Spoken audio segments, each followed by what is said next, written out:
Viidiyoo kanaan namoota hojii yuutuubii eegaluu barbaadaniif akkasumas immoo namoota kanaan dura hojii yuutuubii eegaltanii isin jalaa quucareef yookaan isiniif guddachuu dideef wantoota isin sirreeffachuu qabdan wantoota 4 isinittan himaa. Viidiyoo kanaa hanga dhumaatti daawwadhaa, laayik, saabskiraayib godhaa. yuutuubii hojjechuudhaaf yookaan eegaluudhaaf fedhii osoo qabdanii haalli isaa kan isin rakkise maal gochuu maalirraa akka eegaluu qabdan baay'een keessan jalqabdanii kan addaan kuttan ni jirtu. Sababa inni isiniif guddachuu dideef yookaan sababa yuutuubiin keessan isin jalaa quucareef eegaltanii kan addaan kuttan baay'een keessan akka jirtan natti himtaniitu karaa keessaatiin yookaan immoo qaamaanis namoonni na waliin haasoftan ni jirtu. Amma kallattiidhumaan jalqaba irraa kaastanii wantoota isin sirreeffachuu qabdan wantoota ijoo 4 amma isinittan hima. Isaanis inni jalqabaa dhaabbannaa dhabuudha. Dhaabbannaa dhabuu jechuun afaan Ingiliffaatiin inkonsiistaansii jedhama. Maal jechuudha? Hojii yuutuubii keessatti dhaabbannaa dhabuu jechuun sa'aatii itti isin viidiyoo keessan gadi lakkiftanii jechuudha. Dhaabbannaa dhabuu jechuun sagantaa baafachuu dhabuu jechuudha. Sagantaa itti yuutuubii keessan irratti yookaan chaanelii keessan irratti viidiyoo gadi lakkistan sagantaa dhaabbataa qabaachuu qabdu jechuudha. Afaan Oromiffaan salphaansaa yookaan hiikaan salphaansaa isa kanaa jechuudha. Namoonni baay'een chaanelii bantanii sa'aatii barbaaddan yeruma barbaadanitti viidiyoo gadi lakkistu. yuutuubiin kan inni ilaalu inni guddaan sagantaa qabaachuu keessan sa'aatii itti isin viidiyoo keessan gadi lakkiftan fakkeenyaaf torban keessaa guyyaa 2 yoo ta'e guyyaan 2 sun yoomi guyyaan 2 sun guyyaa dhaabbataa ta'uu qaba jechuudha. Torban keessattis guyyaa tokko taataanaan guyyaan tokkoon sunis guyyaa dhaabbataa ta'uu qaba jechuudha. Wiixata yoo ta'e wiixata yookaan immoo wiixataa fi kamisa guyyaa 2 yoo ta'e wiixataa fi kamisa yoo ta'e wiixataa fi kamisa yeroo hunda akkas guyyaa wal fakkaatu ta'uu qaba jechuudha. Guyyaa wal fakkaatu sa'aatii wal fakkaatu yoo danda'ame sa'aatiin isaa walirraa fagaachuu hin qabu jechuudha. Kanan ta'u taanaan maamilli keessan maal ta'a deema sa'aatii isin baretti isin jalaa isin dhabadaanaan yookaan guyyaa isin baretti guyyaa maamilummaa keessan baretti guyyaa isin viidiyoo kana lakkiftan isin eegaa jechuudha. Maamilli keessan isin eegee yoo dhabe maamilli isin jalaa harca'aa deemaa jechuudha. Kanaafuu guyyaa dhaabbataa qabaachuu qabdu jechuudha. Fakkeenyaaf dhaabbanni tokko hojjetaa tokko qacaree hojjechiisaa jennu. Dhaabbanni kun sa'aatii itti hojjetaan kun seenu, sa'aatii inni itti bahu, sa'aatii inni itti laaqanaaf bahu, sa'aatii inni itti hojii bahu ni beekamaa jechuudha. Kun sa'aatiin isaa beekamaadha jechuudha. Sa'aatii hojjetaan tokko itti seenee sa'aatii inni itti bahu beekamaadha jechuudha. Hojjetaan kun yeruma barbaadetti sa'aatii barbaadetti ganama sa'aatii 2 walakkaatti seenuu kan qabu sa'aatii 3tti seena yoo ta'e dhaabbanni kun nama kana hojii kana keessaa baasaa jechuudha. Out of domain godhaa jechuudha.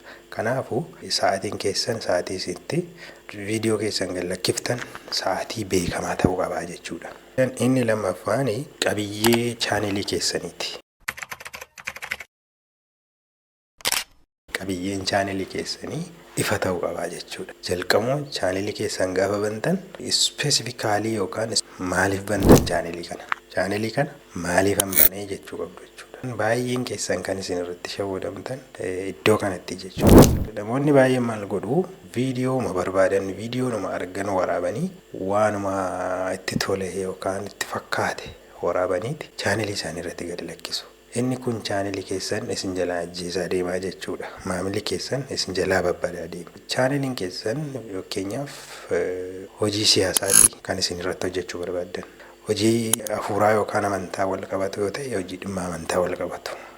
Koomedii yoo ta'e koomedii qofa irratti hojjetamuu qaba jechuudha. Waan koomediidhaan wal fakkaatu diraamaa irratti hojjetamuu qaba malee guyyaa tokko koomedii irratti goone guyyaa biraa immoo dhimma siyaasaa wal fakkaatu guyyaa biraa immoo sirba yoo goone guyyaa biraa immoo viidiyoo hafuuraa yoo irratti goone kun raawwatee chaanelii keenya nu jalaa balleessaa deemaa jechuudha. Isa kanas fakkeenya salphaadhaan yoon isiniif ibsuu barbaade maamilli keessan maaliin isin beekaa? Kanaan dura fakkeenyaaf hoteela tokko fakkeenyaa fudhannu jechuudha. Mana nyaataa tokko fakkeenya yoo fudhanne manni nyaataa kun kanaan dura maamilli tokko akka tasaa dhaqee nyaata bareedaa fakkeenyaaf caccabsaa yookaan nyaata caccabsaa bareedaa achii argatee nyaatee jennu. Namni kun nyaata caccabsaa kanaa waan nyaatee bareef guyyaa biraas nyaata kanatu achi jiraa jedhee dhaqa. Achiin argadhaa jedhee yaada. Eega dhaqee mana nyaataa kana nyaata kan biraa itti himaa jechuudha. Kan inni dhaqeef kanaan dura nyaata inni nyaatee baree waan biraadha. Kan inni guyyaa biraa immoo maamilli kun dhaqee achi arge kan biraadha jechuudha. Kanaafuu maamilli kun maal godhaa? Dhiisee bahaa jechuudha achi. Chaanelii keessan irratti namni tokko fakkeenyaaf kanaan dura viidiyoo siyaasaa namni barbaadu maamilli keessan viidiyoo siyaasaa daawwachuu barbaadu ta'e dhufee isin biraa daawwatee waan bareef kanaan isin beekau ta'e gaabbiraa immoo dhufe sirba yoo achirratti arge dhiisee bahaa jechuudha. Chaanelii keessan isin jalaa dhiisee bahaa jechuudha. Kanaafuu qabiyyeen chaanelii keessanii waan ta'e tokkoof adda bahee ta'uu qabaa jechuudha. Inni kan biraan iddoo namoonni itti yeroo baay'ee rakkatan gatii guddaan nama kaffalchiisu mata dureedha jechuudha yookaan taayitiliidha jechuudha. Taayitiliin viidiyoo keessan gaafa gadi lakkiftan taayitiliin viidiyoo keessanii beekamaa ta'uu qabaa yookaan ifa ta'uu qabaa. Ifa ta'ee waan salphaatti namaaf galu ta'uu qabaa jechuudha. Mata dureen viidiyoo keessanii wanta viidiyoon keessan haasa'u wajjin wal fakkaatu qabaa jechuudha. Namni mata duree keessan argee viidiyoo keessan banaa wanta ta'eef jechuudha. Mata duree gabaabaa ta'e bareedaa ta'e ifa ta'e jechuudha. Salphaatti namaaf galuu kan danda'u ta'uu qabaa jechuudha. Inni kan biraan tamineeliidha. Tamineel jechuun gara fuulduraatti tamineeliin akkaataan itti hojjetamu maal akka inni ta'e namoonni hin beekne viidiyoo isiniif hojjechuu ni danda'a. Tamineeliin viidiyoo gaafa hojjennu gubbaa irratti kan bahee mul'atu jalqaba yuutuubii irratti namni isa ilaaleeti jechuudha kan inni banu. Bifa suuraatiin kan taa'ee jiru. Tamineeliin sun bifa suuraatiin taa'ee kan gubbaa irratti barraa'ee jiru jechuudha. Inni sun hiika guddaa qaba, faayidaa guddaa qaba. Namoonni baay'een asirratti jechuudha kan isaan dogongoran. Maal godhuu? Tamineelii otoo ittiin hojjetin viidiyoo hojjetanii gadi lakkisu. Namni hin ilaalu jechuudha. Maamila hin harkisu jechuudha yookaan atiraaktiin godhu wanta ta'eef namni isin jalaa dhiisee kan tamineelii babbareedaa qabu tuqee banaa jechuudha. Isa sanarra dhiisee isin jalaa darbaa jechuudha. Kanaafuu tamineelii keessan irratti bifa gabaabaa ta'een akkuma mata duree irratti barreessitan sanatti waa'ee viidiyoo keessan sanaa wal qabatu akka namni banu mata duree viidiyoo sanarra jiruu fi tamineeliin keessan tokko ta'uu qabaa jechuudha. Sunis waan gabaabaatiin ta'uu qabaa jechuudha. Fakkeenyaaf namoonni baay'een maal godhuu kan isaan irratti dogongoranii tamineelii isaanii bareechachuuf jecha waan viidiyoo isaaniitiin wal hin fakkaanne barreessu tamineelii irratti. Inni kun baay'ee dogongoraa jechuudha. Kana jechuun maamilli keessan guyyaa tokko lamaaf isiniif ilaaluu danda'a. Garuu guyyaa biraa amantaa isinirraa dhabaa jechuudha. Amantaa waan isinirraa dhabuuf yeroo biraa maamilummaa isaa isinirraa dhiisee ba'aa jechuudha. Kunis fakkeenya gabaabaadhaan hoteeluma fakkeenya ammas gara hoteelaatti isin deebisa. Dhugaatii yookaan mana urgoo jiru tokko jechuudha. Itittuun jira jedhee gubbaarratti barreeffamee itittuun jira mana kanaa jedhee jira.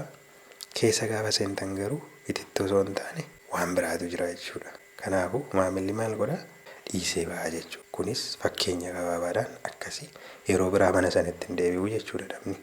Har'aaf wantoota arfan kana akka gaariitti yoo sirreeffattan na amanaa yeroo gabaabaa gidduutti viidiyoon keessan isiniif guddataa, chaaneliin keessan isiniif guddataa. Egaan mata dureen irraa isiniif qabadhee dhufee asuma irratti hin xumura.